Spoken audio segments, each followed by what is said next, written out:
Rian adalah seorang pemuda yang memiliki sate keliling. Usahanya lumayan ramai dan digemari oleh banyak orang.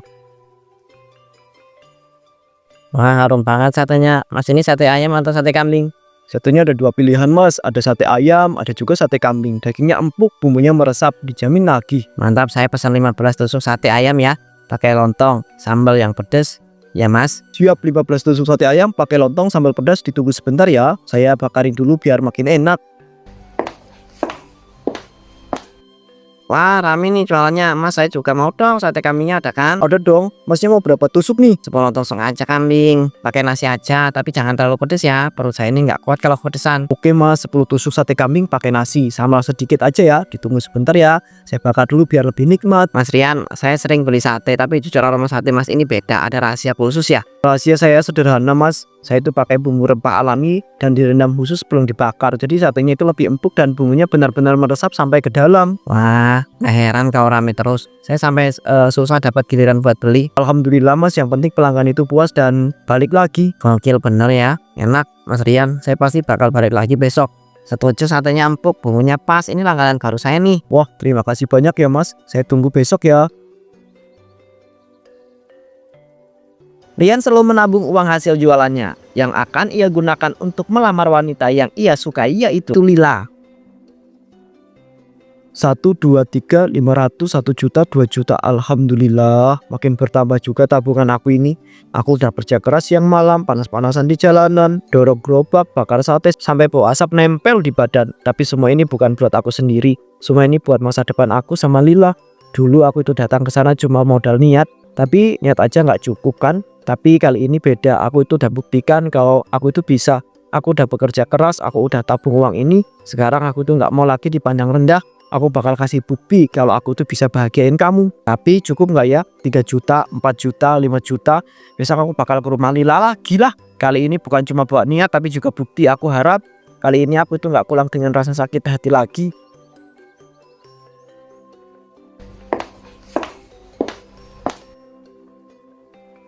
Keesokan harinya, Rian datang ke rumah Lila untuk melamarnya. Tapi, jadi kamu yang benar-benar datang ke sini untuk melamar Lila?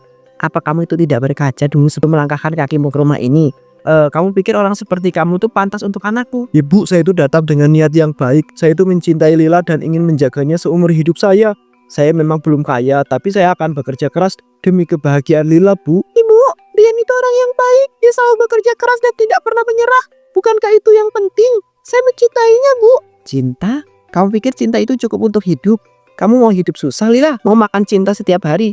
Jangan konyol. Hidup itu butuh uang, bukan sekedar janji manis dari laki-laki miskin seperti dia. Saya tahu uang itu penting, Bu. Saya itu sadar, saya itu belum punya banyak, tapi saya itu punya kemauan. Saya punya kerja keras dan saya tidak akan membiarkan Lila hidup susah.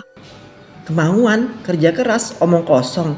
Kalau semua orang itu miskin, bisa sukses hanya dengan kerja keras, dunia ini sudah penuh dengan orang kaya nyatanya.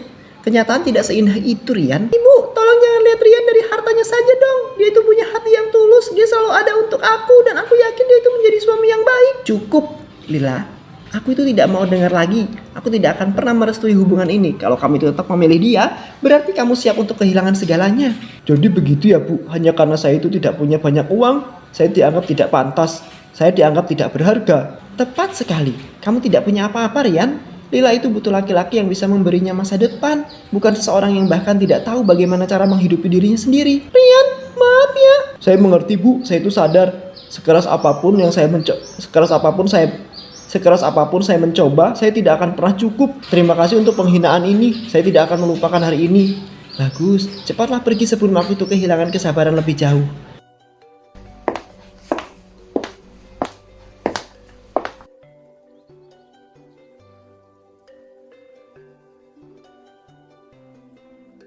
Karena putus asa, Rian akhirnya menemui seorang dukun di sebuah gunung untuk meminta bantuan.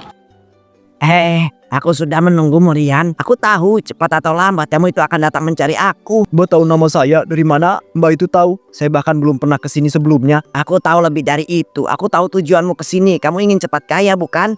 Kamu ingin membuktikan sesuatu pada dunia.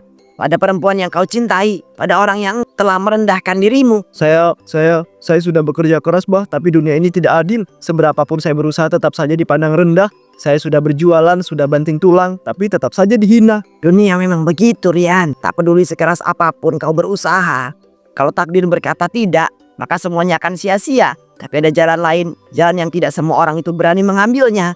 Kamu pedagang sate kan? Aku punya pesugihan yang cocok untuk dirimu. Pesugihan? Maksudnya gimana ya? Apa yang harus saya lakukan, Bah? Saya bukan orang yang terbiasa dengan hal-hal seperti ini. Caranya sederhana. Kamu hanya perlu mencampurkan sesuatu ke dalam bumbu sate yang kamu jual. Mencampurkan apa? Sesuatu yang spesial. Darah menstruasi. Bah, itu menjijikkan, Bah. Saya itu tidak mungkin melakukan hal tersebut. Gak masuk akal, Bah. Hei, jangan cepat menolak, Rian. Kau sudah datang jauh-jauh ke sini, bukan? Ini bukan sekedar darah. Ini adalah sarana kekuatan kunci untuk membuka pintu rezeki yang selama ini tertutup rapat. Tapi kenapa harus darah itu, Mbah? Apa hubungannya dengan dagangan yang saya punya? Darah menstruasi memiliki energi yang kuat jika dicampurkan ke dalam makanan. Pelangganmu akan terus kembali.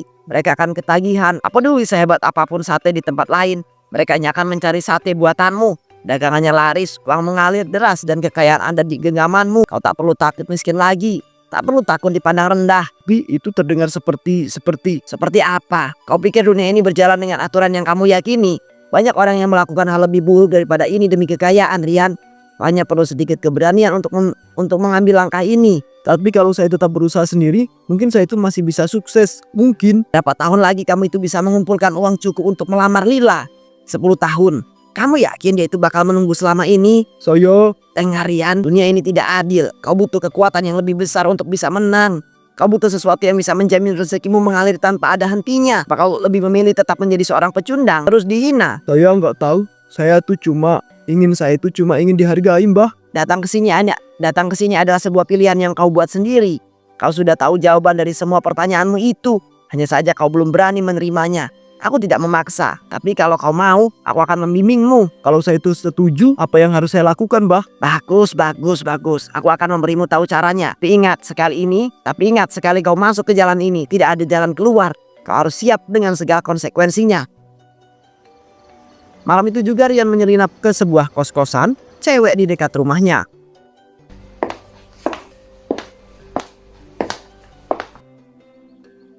Aku itu nggak percaya aku sampai melakukan hal ini. Dukun bilang ini satu-satunya cara. Aku harus lakukan kalau aku itu mau cepat kaya.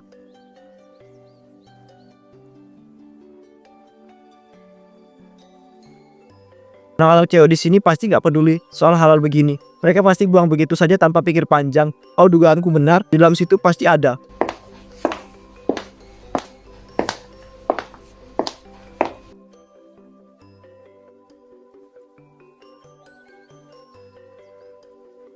Ini dia, aku nggak boleh ragu, aku harus ambil secepat mungkin.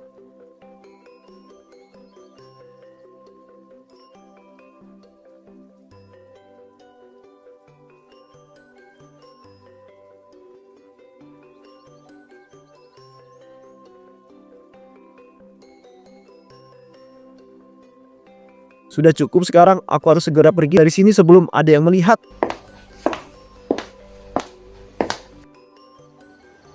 Setelah dia mendapatkan, Rian langsung melakukan ritual pesugihan itu. Aku masih nggak percaya, aku benar-benar sampai di titik ini. Aku itu nggak pernah bayangkan harus melakukan sesuatu yang seaneh ini, tapi aku juga nggak punya pilihan lain.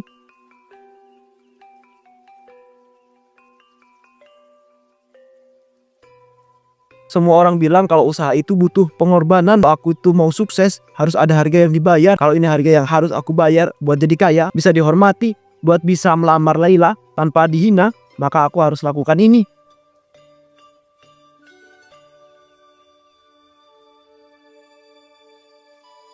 Ini adalah kunci. Begitu aku campurkan ini ke dalam bumbu sate yang kupunya, orang-orang bakal ketagihan, mereka bakal terus balik, mereka semua akan membawa uang untuk diriku. Semua ini demi Lila, demi hidup yang lebih baik, demi harga diriku yang selama ini diinjak-injak.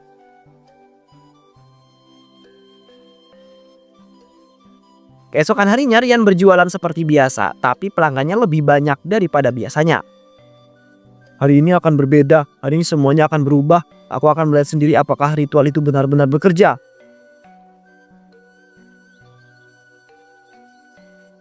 Wah, Mas Rian baru aja buka udah harum banget nih satenya. Saya pesan 20 tusuk pakai lontong ya. Siap mas, 20 tusuk sate pakai lontong ditunggu sebentar ya. Saya bakar dulu biar makin nikmat. Mas Rian, aku juga mau deh, kayaknya hari ini aromanya lebih menggoda daripada biasanya. Saya pesan 30 tusuk pakai nasi ya. Wah banyak juga nih. Oke mas, 30 tusuk sate ya pakai nasi, tunggu sebentar ya. Dalam hitungan menit antrian semakin panjang. Orang-orang datang berbondong-bondong, banyak yang memesan dalam jumlah yang besar. Aku berhasil, aku itu benar-benar berhasil. Mulai sekarang semuanya akan berubah. Aku akan jadi orang yang kaya raya.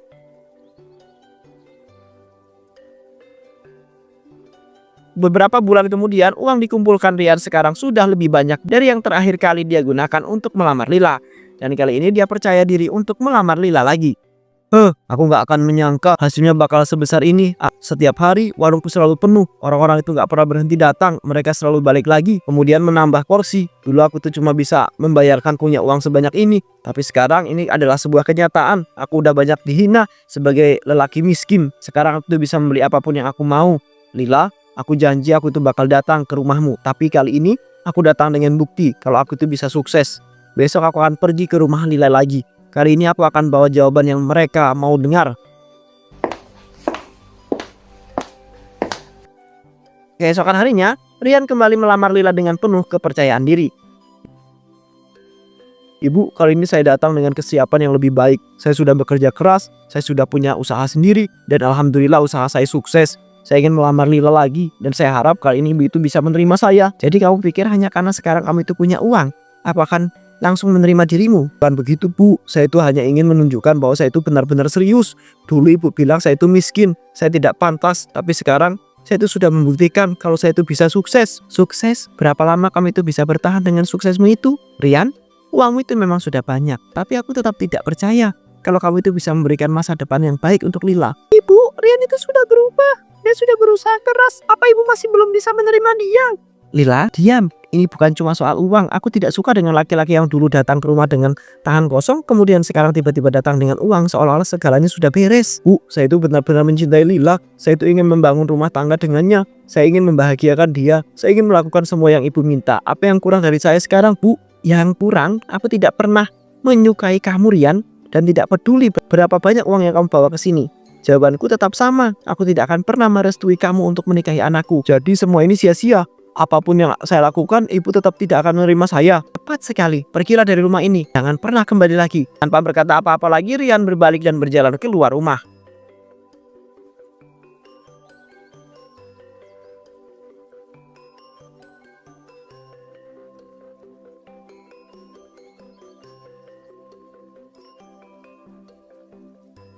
Bah, aku butuh lebih banyak uang dan lebih cepat. Aku tidak bisa menunggu lebih lama lagi. Aku sudah menduga kau akan kembali. Nafsu manusia tidak akan pernah ada batasnya. Aku gak peduli soal ini. Aku cuma mau lebih kaya, lebih sukses. Aku mau membuktikan kalau aku itu bisa mendapatkan semuanya, Mbah. Oh begitu, jalan satu-satunya adalah dengan memberikan tumbal. Tumbal? Maksudnya aku terus mengorbankan seseorang, Mbah? Benar, semakin kamu benci tumbal yang kau serahkan, semakin besar kekayaan yang akan kau dapatkan. Dan tumbal yang paling sempurna adalah orang yang paling kau benci, Rian. Benci? Siapa yang paling aku benci, Mbah? Aku setuju. Bagus. Rian, kau sudah siap melewati batas sekarang. Dengarkan baik-baik ya. Jika kau ingin orang itu menjadi tumbal, kau harus memastikan dia itu makan sate pesugihanmu. Sate pesugihanku? Kenapa harus begitu, Mbah? Karena makanan adalah jalan masuknya kutukan itu. Begitu dia menelan daging itu, tubuhnya akan melemah. Roh penumbal akan datang menjemputnya tanpa ada yang bisa menghentikannya. Baik, aku akan melakukannya, Mbah. Aku akan pastikan dia itu makan sate itu. Dan setelah itu dia akan merasakan akibatnya. Bagus anak muda. Malam ini siapkan satenya. Pastikan dia itu menyantapnya tanpa curiga. Setelah itu tinggal kita tunggu hasilnya.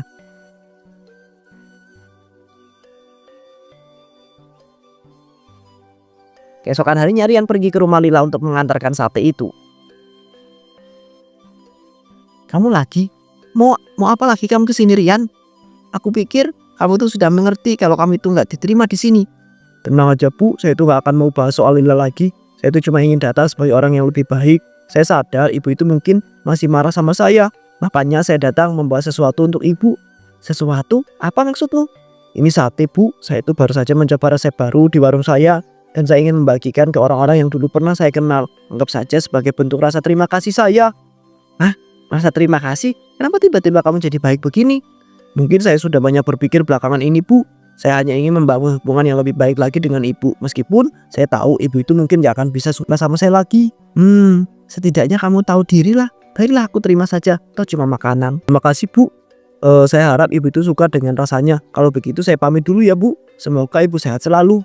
Iya, pergilah.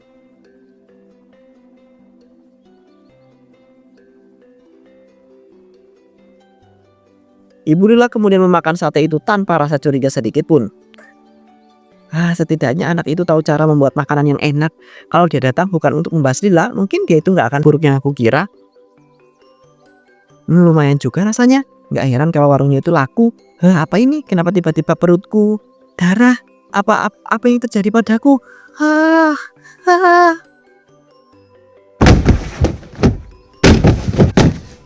Ibu Lila pun langsung tewas seketika itu juga menjadi korban tumbal pesugihan Rian.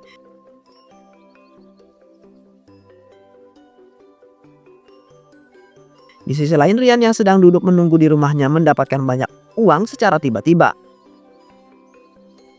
Oh, akhirnya semua selesai. Aku itu nggak perlu lagi lihat wajah sombong itu sekarang. Tidak pun bisa menghalangiku lagi. Dan lihat semua uang ini. Ini nyata. Ini semuanya kenyataan yang harus aku akui. Karena aku itu berhasil.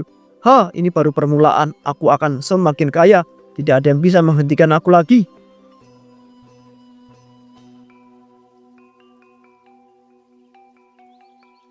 Beberapa bulan kemudian, Rian akhirnya bisa menikah dengan Lila. Akhirnya, kita sampai di titik ini ya lah. Aku itu masih gak percaya. Sekarang kamu benar-benar jadi istriku. Aku juga gak menyangka, Rian. Semua ini terasa seperti mimpi ya. Tidak ada lagi yang bisa menghalangiku sekarang. Hidupku sempurna. Aku bahagia, Rian. Aku yakin ibu itu pun akan merestui kita jika dia itu masih ada. Tentulah, tentu saja. Namun saat malam pertama Rian dengan Lila,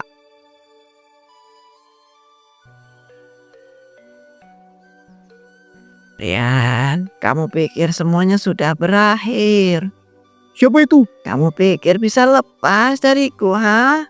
Kamu pikir bisa mencuri segalanya dan hidup bahagia? Tidak, ini gak nyata. Ini cuma perasaanku aja. Aku itu gak salah. Aku cuma ingin sukses. Aku cuma ingin hidup bahagia. Rian, kau milikku sekarang. Aku harus keluar dari sini. Lalu kabur tanpa arah dan tanpa sadar dia sudah berada di dalam hutan.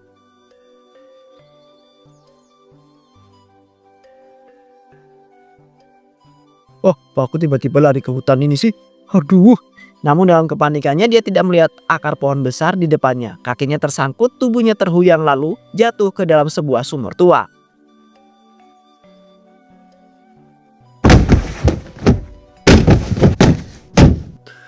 Sial, di mana aku? Aku harus keluar dari sini. Aku tuh nggak bisa mati di tempat ini. Kau yang memanggilku. Kau yang berikanku tumpal, sekarang kau gantinya. Tidak. Rupanya makhluk itu adalah setan yang melakukan pesugihan kepada Rian. Dan pada saat itu juga setan itu melahap Rian hingga dia menghilang dari dunia ini.